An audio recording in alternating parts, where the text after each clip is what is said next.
I call the honourable member Chris Tremaine. Thank you, Mr Speaker. Mr Speaker, the Honourable Clayton Cosgrove is the constituency MP for the seat of Waimakariri.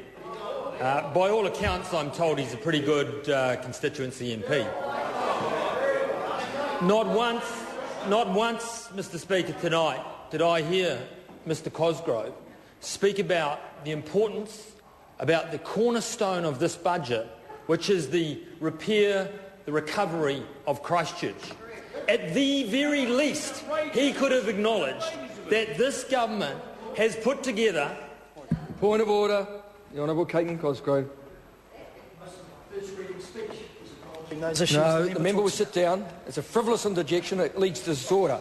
Call the honourable member At the Chris very Tremaine. least, he could have acknowledged one of the cornerstones of this budget, which is the renovation, the repair of Christchurch. And in this budget, this government puts together ring fences, rebuilding priority of Christchurch as a cornerstone in this 2011 budget. It puts together government costs of $8.8 billion.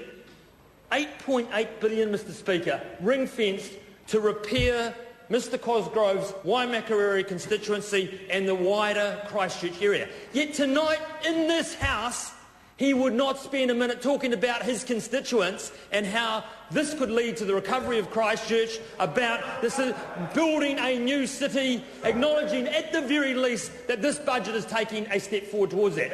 And tonight, Mr Speaker, they will vote against this budget, vote against the rebuild of his own city. Rebuild it. Unbelievable. Mr Speaker, I'm going to come back to this particular bill, which is the Taxation Annual Rates Budget Measures Bill.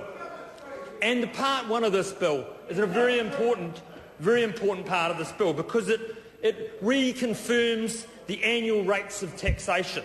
Something that wasn't really alluded to into the budget, but something that I want to pick up again tonight and just reaffirm to New Zealanders about the importance of those taxation rates.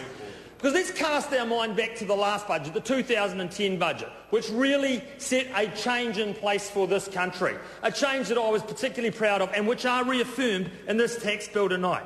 Mr Speaker, for incomes under $14,000, New Zealanders pay 10.5 cents in the dollar. That's down from 12.5 cents under the previous government. For incomes between $14,000 and $48,000, New Zealanders now pay 17.5 cents, Mr Speaker, down from 21 cents. Between 48 and 70,000, they pay just 30 cents, down from 33 cents. And above 70,000, they pay 33 cents, down from 38 cents. Mr Speaker, on any level, that is a reduction in personal income tax, on any level. And what I hear from across the House constantly is that this side of the House has not delivered help for middle New Zealanders and for lower income New Zealanders. Well, in the reaffirmation of those tax rates, the facts are clear. Income tax is lower for New Zealanders across the board. Now, even at a 70 to 75% of Kiwis now pay income tax of less than 17.5%. In fact, the average is below that. Now, that's a double-edged sword, because on the one hand we must say, oh, well, that's good, a big chunk of the country are paying low income tax rates. The other side of that sword is actually, that's not good enough. The very fact that incomes in New Zealand, that 75% of Kiwis are paying 17.5% are below $48,000, actually, it's not good enough. And that's why I'm so proud of what we've put together in this budget, is actually the projections for growth of real incomes, of incomes in New Zealanders, are to grow them, so that we can lift New Zealanders' incomes up and continue to grow those incomes. So, Mr Speaker, I'm proud of what we've delivered in this budget today.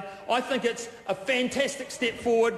It puts ring fences money to help repair the likes of Mr Cosgrove's electorate. I think that's a fantastic thing. It provides a real vision, something tangible that they can get forward.